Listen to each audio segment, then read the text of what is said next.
Stop leaving money on the table. The secret of the lovable style of explainer video isn't just about the character rigging, it is mastering the floating gradient and the bouncy physics. This is actually the aesthetics that clients pay premium rates for. So, in the next few minutes, I'm going to show you the keyframe tricks that makes every element float like it is weightless. So, let's make some money. What are you waiting for? Go get your After Effects so that will show you how to make your clients pay more. Before we start, you can use the timestamp in the video description to move around the video. You can either skip forward to go to area that most interests you. So now let's start by creating the search bar that you saw in the beginning of that explainer video. So on the top toolbar, go to this rectangle tool, select it and draw a rectangle long one like this. Then make sure the color is black and then reduce the stroke width. Hold down the Control key to move the anchor point to the center of the shape layer. Make sure it is still selected on the timeline. Then you go to the right side of your screen, then open the Align window and align this vertically and horizontally to the center. Now we need to rename this shape layer so that we keep things organized, because there are going to be lots of layers in this animation. So we're going to name this Search. Beautiful. So now let's expand the rectangle 1 and also expand the rectangle part 1. You will see the roundness here. Pull it all the way until the shape is like this on your preview window. Let's create a null object to control the search. We are going to right click, go to new, and then select a new null object. Also, align the anchor point to the center of the null object and then also align it to the center of the preview window using the align panel right here. So we're going to name this search control. Then we're going to make this search its child. Now we have this. It is difficult to see anything right here, so we're going to create a background.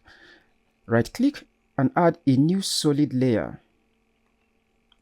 Now we're going to name this BG for background, and then we're going to choose these lovable colors.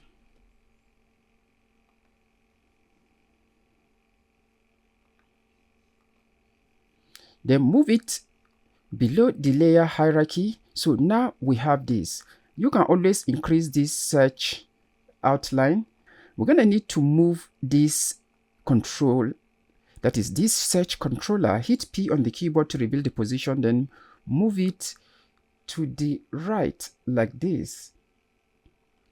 Beautiful. So, but this is not the size we want it to be at this point. So we're going to use the layer property to increase this search bar. So we're going to go to rectangle 1, then rectangle transform, that is transform rectangle 1. Then we're going to increase the scale here. We don't need this styling right now because we're going to change all of this later. Now let's change these colors for visibility's sake. Now we have this. Let's start animating this now. For the search bar control, select it. We're going to make sure our time indicator is at 0. Then you set a keyframe at 0. Then you move to frame 25 and create another keyframe by hitting this diamond icon to the left. Now we're going to move to 2 seconds 11 frames forward in time and then create another keyframe by hitting the same diamond icon. Now we have 3 keyframes. So this last keyframe, we are going to align the position keyframe. That is, we're going to change the value so that this controller will come to the center. So we're going to use the align bar instead of just manually changing the values here. So I'll align it vertically to the center like this. So meanwhile, I'm going to come back to this second keyframe at 25 frames. Then I'm going to move it slightly to the left. By the way, in After Effects, if you are moving things left to right or right to left, meaning you are adjusting the X values. Now let's select the shape layer, which is the search bar. Hit P on the keyboard to reveal the position property. We're going to come back to 0. Then we set a keyframe for the position. Then we're going to go to 1 second 22 frames forward in time. Then we're going to also set a keyframe at this point. Now let's come back to 0. If we come back to 0, we're going to slightly alter the X value so that the shape will move to the right a bit, just slightly. We are going to animate the scale of the shape layer. So let's expand its properties. We're going to go to transform shape 1, that is transform rectangle 1. Open the content and you see the transform property. So on the transform rectangle, we are going to add a keyframe to the scale. But we're going to add a keyframe to the scale at 1 second 22 frames forward in time, which is the second keyframe of the position. Then we add a scale keyframe right here.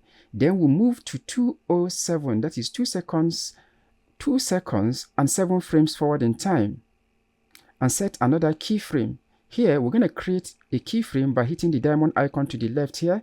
Then we'll go to 3 seconds forward in time and then set another keyframe as well. Now let's go up to the rectangle one, expand it, you will see the roundness. Then move your time indicator to 2 seconds 25 frames forward in time. Then you're going to set a keyframe for the roundness. Then you move to 3 seconds 10 frames forward in time, and then create a second keyframe at this point.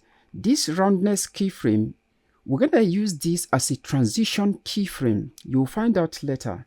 Now that we have all our keyframe for the shape layer, select it, hit U on the keyboard so that we have only the keyframes visible. Now, let's make changes to the values of the keyframe for the scale property of the shape layer on the timeline. Now, we're going to move to the second keyframe on the timeline, 1, 2. Here, we're going to scale this down. We can always come back to adjust this. Then we're going to go to the last keyframe and scale this down quite a bit further. Do not worry if it is not looking exactly what you want yet. We can change this at any time. If you go like this, you see what we have now.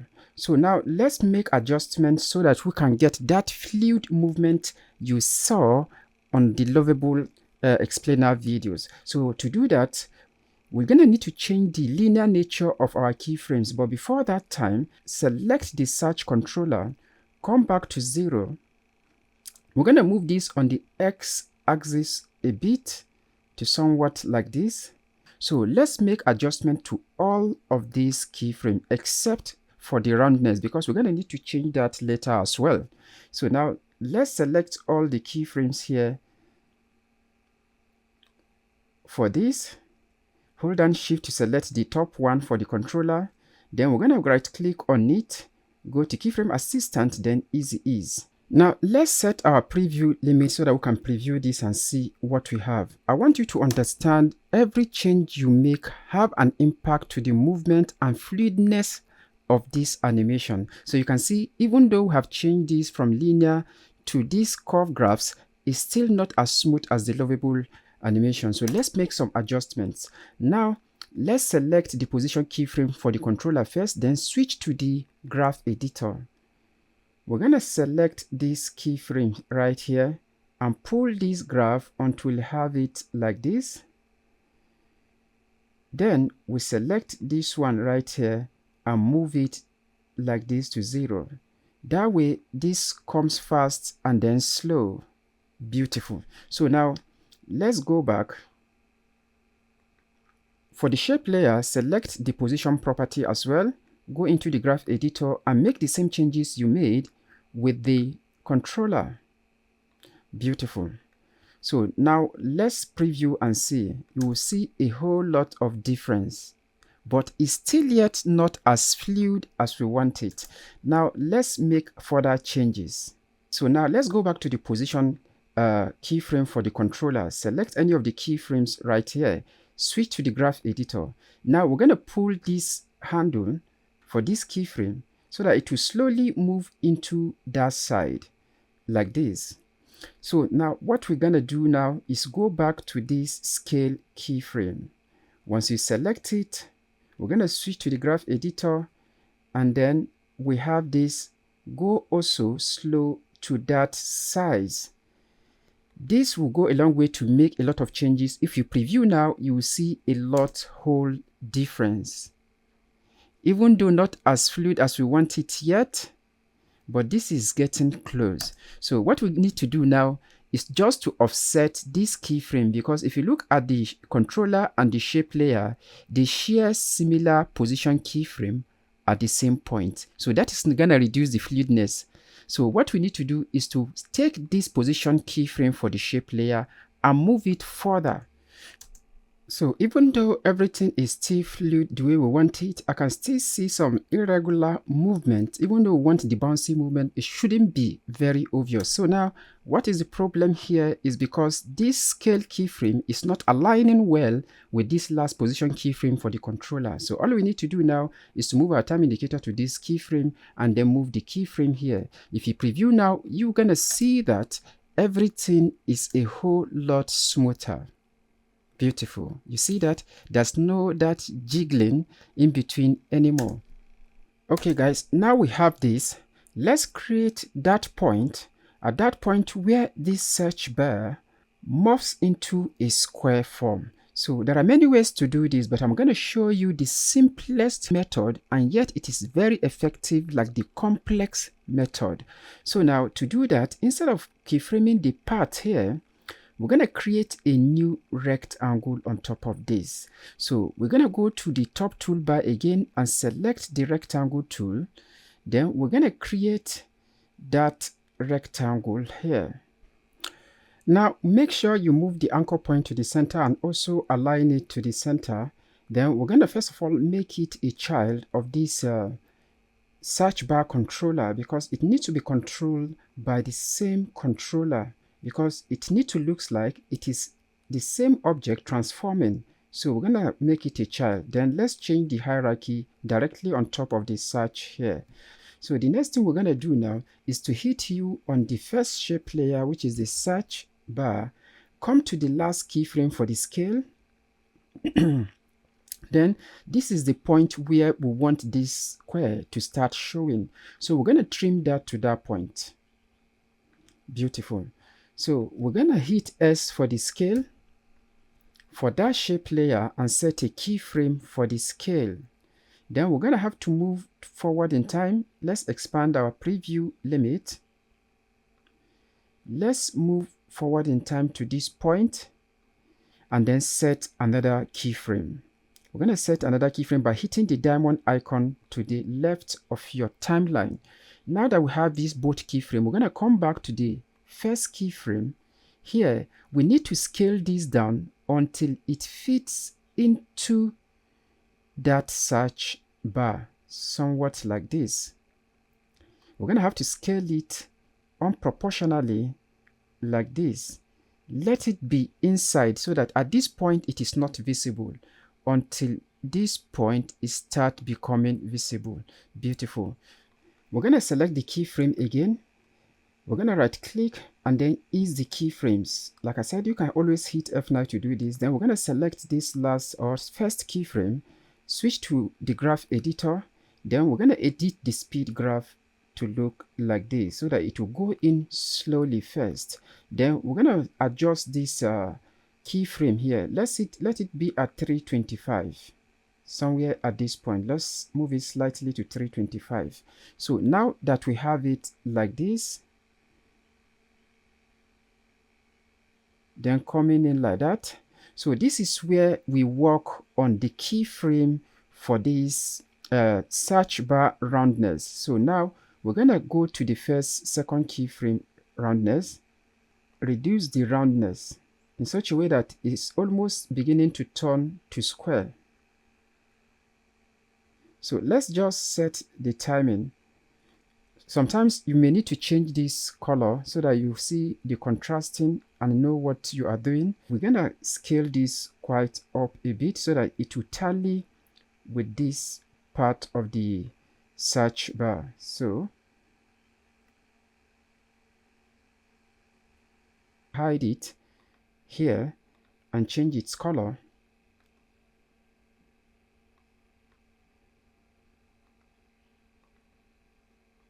So if you preview now, this is what it looks like.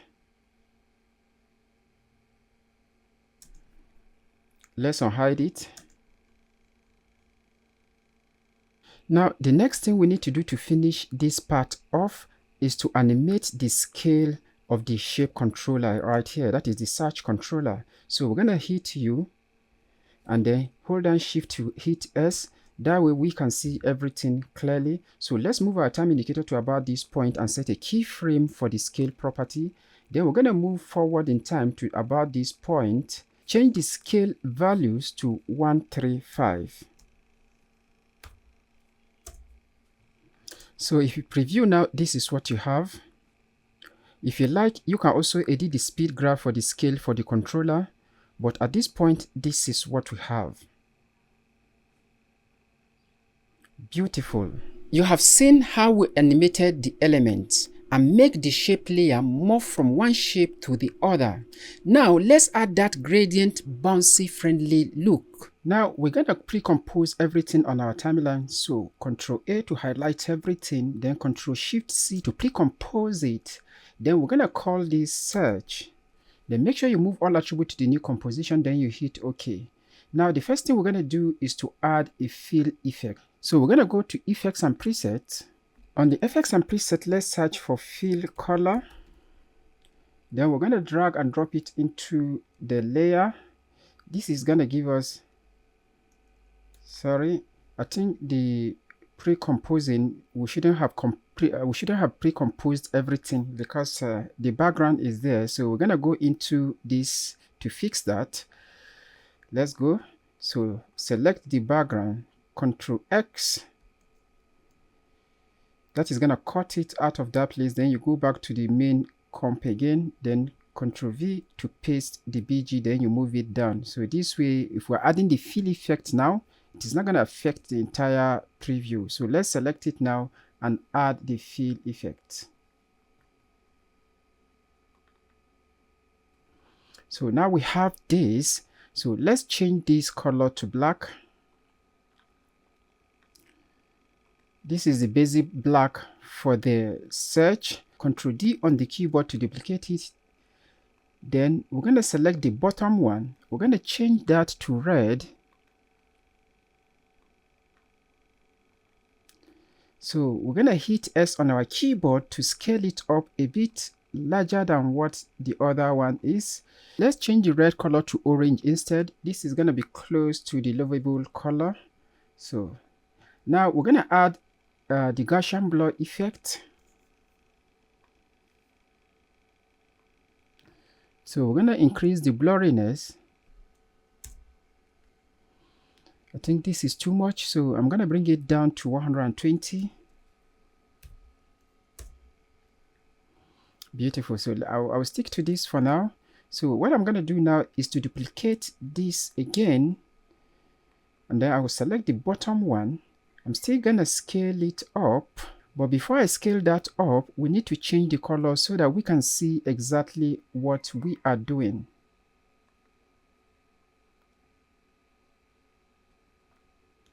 So now hit S on the keyboard. We're going to scale this up, then duplicate it again. And we're going to select the bottom one again and scale that up. But this time around, we're going to reduce the blurriness to about 80. And then we're going to change the color to a brighter color so that we can see what the difference is like. Beautiful. You can already see that right at the top there. We're going to have to duplicate this again one more time. Then we'll select the bottom one. We're going to change this to blue, somewhat like this. Then we scale up. Then this time around, we're going to increase the blurriness to 160 or 150 thereabout, depending on the looks you are going for. So if we come back here, we will see what we have done so far. Beautiful. So I'm going to just adjust some of the color to look like the lovable color. I'm going to do that off record. So now with all the duplicates ready, if you preview now, this is what you have. We have the motion, but that dynamism and bounce effect that is behind the colors is not there yet. So let's do that. So now with this, we are going to create a new controller to control the duplicate. So go to this and then create a new null object. So make sure you also align the controller to the center, that is the anchor point to the center, and align it to the center as well. So we're going to name this duplicate control.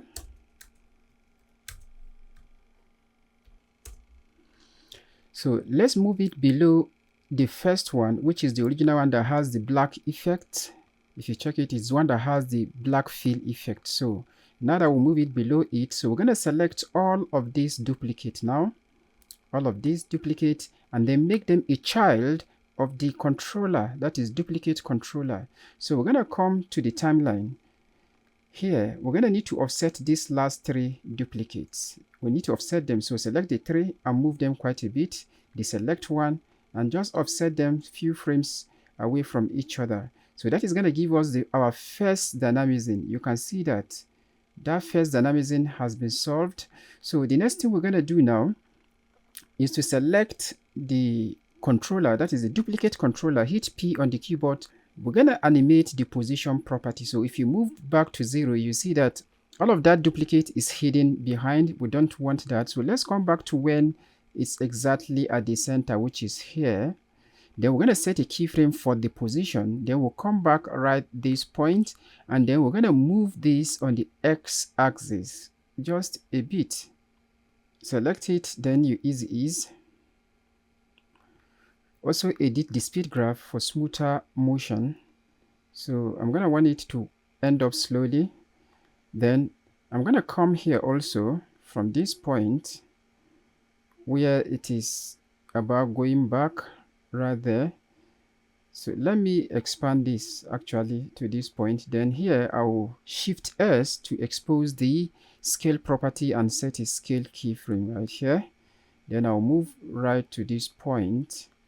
I'm gonna scale this on the Y axis alone to something like this. Also easy ease.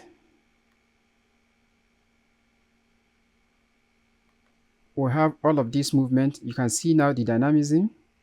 Yes, just because we offset this and then add some position keyframe, it has now become very dynamic, not following the first motion as it were. So we can still offset this quite a bit on the timeline if you want to increase how soon or how far it gets in. So if you preview now, you can see the difference. Beautiful. Here, I'm going to select this second duplicate because the color is different. So I will select the second duplicate. I'll pull in. I'm going to scale this on the Y axis too, so that I'll have that bluish tint around it. You see that bluish tint around that. Beautiful. That is what I want to get. Then I will hit T to expose the opacity. So once I get here, I want that blue to disappear around this point. I want it to disappear around this point. So I will set a keyframe for the opacity. Then come right here. All of these are secondary motions. If you don't add it, you're going to have the same motion, but adding it makes it more professional and more sleek and colorful, like the lovable style. So you don't need to do the easing for this opacity keyframe. Beautiful. You can see how beautiful that disappears. You have seen how beautiful the animation is looking already. Now let's add that character rigging that will make the search look like it is being typed and clicked. To add the text, that is the motion graphics inside the search bar, that is what we're going to do now. On the project manager window, we're going to select the search composition, the one we pre-composed earlier. Now we're gonna Control D on the keyboard to duplicate it. So after you duplicate it, we're gonna enter key, hit the enter key to rename this. We're gonna name it search text. So double click to open it. We're gonna hide these two, but before then we're gonna select this first layer and just make it a stroke so that we can use it as a guide to add our text. So let's make the fill none and then set the stroke color to any color because it's simply a guide. We don't need to show it later. If you like, you can even make it a guide layer. If you right click on it, you can just go here and make it a guide layer. So even if we leave the lines now, that is not going to show on the final exposure, that is on the final export. So we can just simply keep using this as a guide. So now let's hide this top one first. So now let's add a text. The text is going to be ask Lovable to create. So your text can be different. It all depends on the company you are working for or what your explainer video should be. So we're going to just simply style it using this text right here. So ask Lovable to create. Then we're going to move it to this spot here. But one thing you can do before all of this here, now that we have moved it here, we can just simply parent it to the controller here so that if it moves, if the controller moves, the text moves. So now let's parent it. Let's make it a child of the controller. So now if we scrub through the timeline, you see that everything moves together. I think there's a mistake here. We don't need to make it a child of the search controller because if you look at this from here, it stopped going and following the search box. So meaning we have to make it a child of the main search box at the bottom, the one we made a guide layer. So we're gonna select it again and make it a child of this search. So if you scrub now, you see that it is following up. Yes, beautiful. That is what we want. So now we're gonna hide this box here. So now we have this. So all you're gonna need to do now is just to change the color so that it will be very gray. That is, it shouldn't be very visible, you know. So let's change the color to a darker gray, somewhat here. So I can move this away so that I can see the color I'm giving it.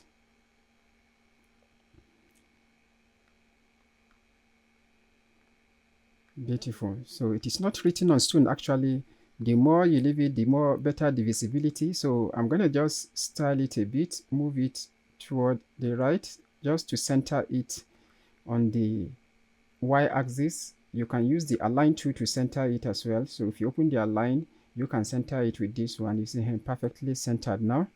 So now let's create the second text. So we're going to duplicate this, Control D on the keyboard because it has to be the child. The duplicate is going to be a different text. So first we're going to select it and we change the style. If we go to the property here, first we're going to make it white. So we're going to change the text, select the text tool on the top toolbar. Then we're going to highlight all the text by Control A. So this is going to say, create a social shopping marketplace. Let's move back to see how this is doing. Beautiful. This is too large, so we're going to need to style it further, reduce the font size. Beautiful, to something like that. Because at toward the left here, there's going to be a search button, so we're going to need to make this very okay. So we can also reduce the other one. We can reduce it to go down a bit. So let's pull in to see what we're doing. Beautiful. So after you do that, then we'll align it back again. So we're going to also change it to a thick font. Let's go back to the property window. Then we're going to make it bold font, I mean to say. So let's select the bold or book. So I'm going for the bold. So you can search or choose what style you want, but that has made it a bit too big. So let me go with the book. I think this is better because I still have my space for the for the search button. From here, ask Lovable to create should go out. So I'm going to hit T on the keyboard to set a keyframe for the opacity, then move forward in time and set the opacity to 0. Select the top text. We need to make it look like it is being typed on the screen. So if you go back to Effects and Presets, so let's search for typewriter.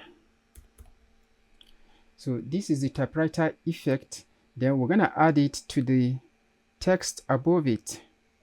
So you can see if you scrub now, it is being typed like what a keyboard will do. After you add this, hit U on the keyboard so that you see the keyframe. This is the time to time it. So we're going to make it start from here where this disappears. Then we're going to select all these keyframes, then move them backward. Beautiful. Then I'm going to hold down Alt. Once I hold down Alt, it's going to allow me reduce the gap between these keyframes. I think I'm gonna leave it at this point. So the next thing I'm gonna do now is to add that typing cursor. So by default also we have it in Effects and Presets. So you can either create your own depending on the style you are going for, but I'm gonna use this blinking cursor on the typewriter effect. So I'm gonna double click it. That is gonna create a new layer on the timeline. And so what I'm gonna do is to give it its own control. So I'm going to create a null object. I'm going to pull in. So once I pull in, I'm going to make sure it is at the center of the blinking cursor like this. So I'm going to make the blinking cursor a child of this null object. If you like, you can rename it. There is nothing much about this composition, so I'm not going to rename that null object. So I'm going to select the null object now and then center it properly. So now it is at the center. So I'm going to use this position here. So I'm going to come to this first keyframe for the typewriter. Then I'm going to select this and hit P on the keyboard for the position property and then set a keyframe at this point. I will move it on the X axis so that it will go down from the beginning. I want it to start right from here. We may need to adjust the timing later. So, but we just need to have the animation first. After you get the animation, you can then do the timing. So I'm going to set it from here. Then I'll go back to the last keyframe for the typewriter effect. Then I'll pull in and make sure it comes to the end right here.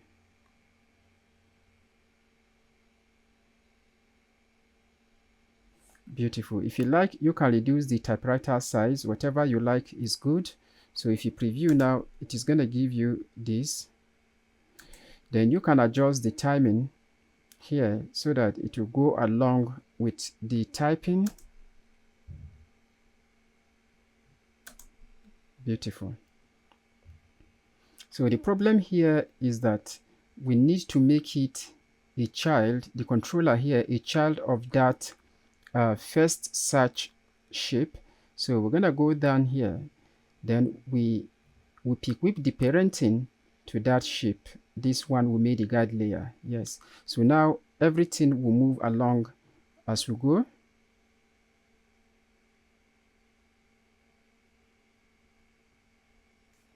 So now because we made it a child, everything has changed. So let's adjust it again.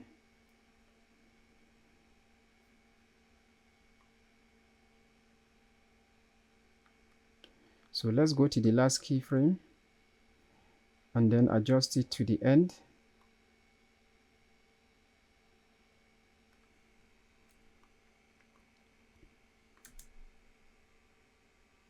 Beautiful. Everything is in line now. The only thing you need to do is to trim out this blinking cursor from here and also trim it out toward the end here, because immediately it's finished typing, we shouldn't see it again. Ctrl+Shift+D to split it at that point and delete the excess. So let me see if the timing is okay. Beautiful. I'll go back to the main composition, which is this one. So I'm going to drag from the project manager window, I'm going to drag this search text to the top of this layer. So now we have our text perfectly fitted to this. So if you preview, you will see what we got. Beautiful. So now it is time to create the button, the search button. Let's go back to that composition again, that search text, and create the search button right here. Now to create the search button, we're going to create a new composition. Control N on your keyboard to start a new composition. We're going to call this search button. So, but we're going to make this 500 by 500 in resolution because we need it to be square pixel. So the duration for the animation should be the same thing with what we have before. So now all you need to do now is to go to the standard toolbar right here on the top, then select the ellipse tool. Once you got the ellipse tool, double click it. That is going to create a perfect circle at the center here. Did I just double click the square? So let me undo. So let me select the ellipse tool properly. Now you can double click.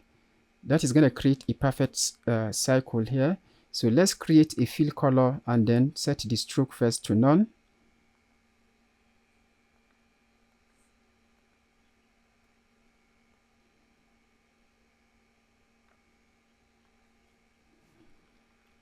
So you can simply hit S on the keyboard just to scale it down a bit.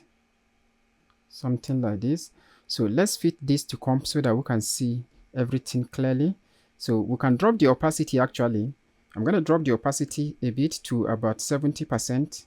That way it is showing over the black a bit because this is too white. But you can also leave it if you prefer it to be that pronounced.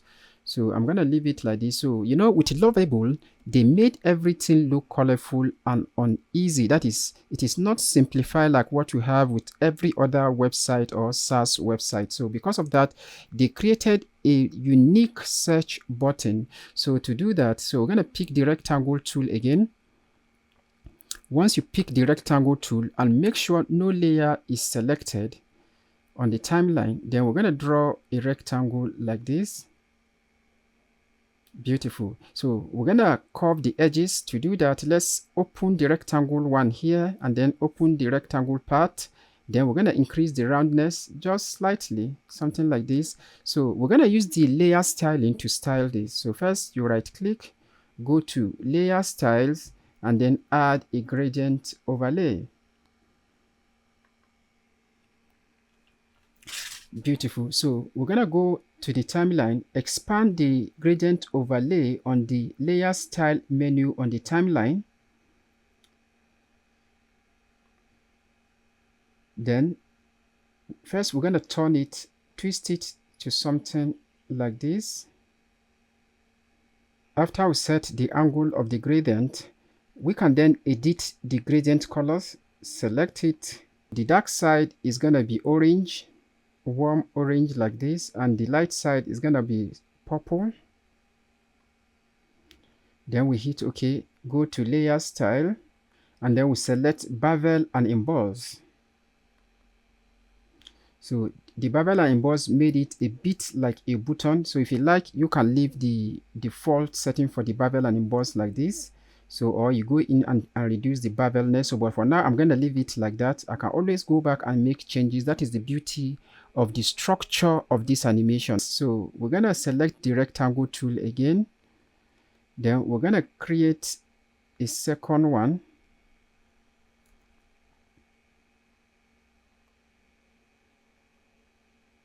To somewhere like this. Beautiful. So we're also going to go in and make it round.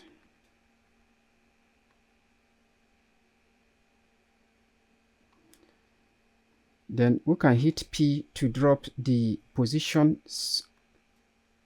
to something like this.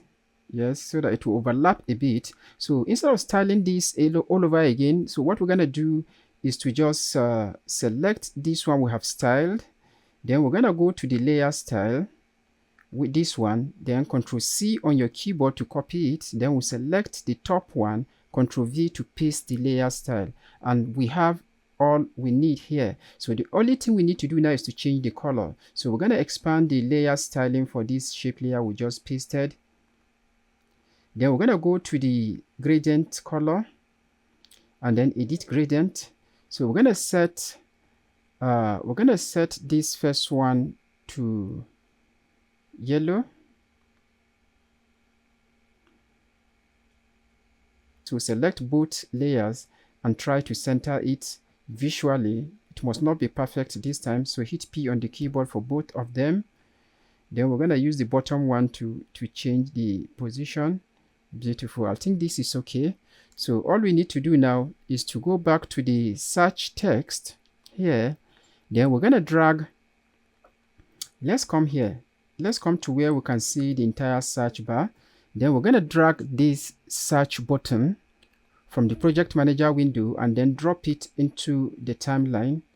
So we're going to hit P on the keyboard and position it properly to that side. Also hit S to scale it down. So you can select it on the preview window and manually move it around to somewhat like this. This is what we have on the LOVABLE. So on the LOVABLE, so now we just need to make it a child of that same shape layer, that first guide layer. So let's highlight all and collapse everything. Then we'll select this one and then pick with it to that first guide layer, the main search bar. So now everything moves together.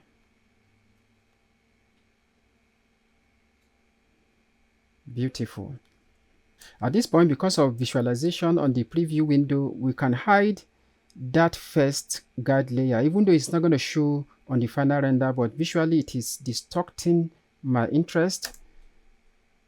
Beautiful. It is more cleaner without it. So this way we can go back to the main composition now and then preview everything together.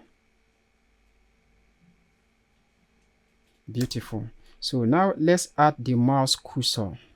So now let's get the mouse cursor from the project manager window on the asset folder.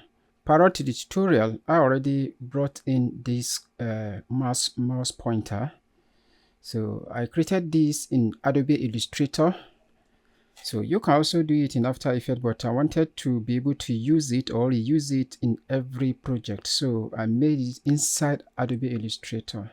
So the first thing I'm going to do right here is to add a shadow. So let me bring it to the top here where I can see the color. So I'm going to add a shadow.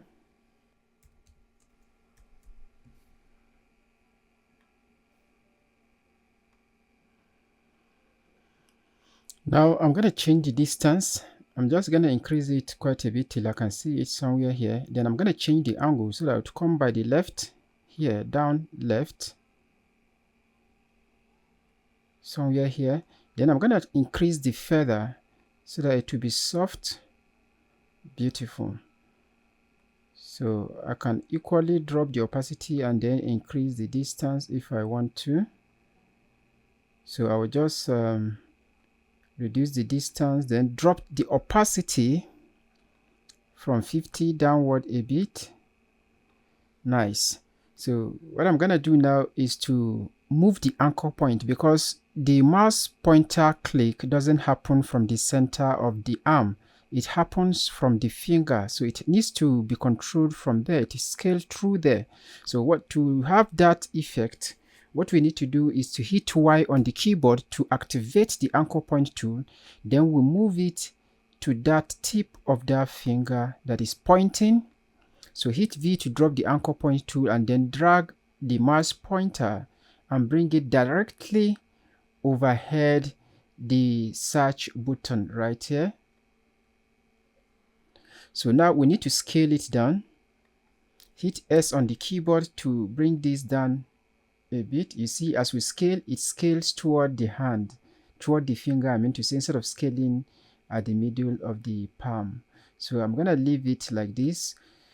The visual representation depends on what you want, but I'm trying to have something very close to what LOVABLE have. But in your own case, you can just play around with the size. So, but I'm going to leave this like this for the visibility's sake.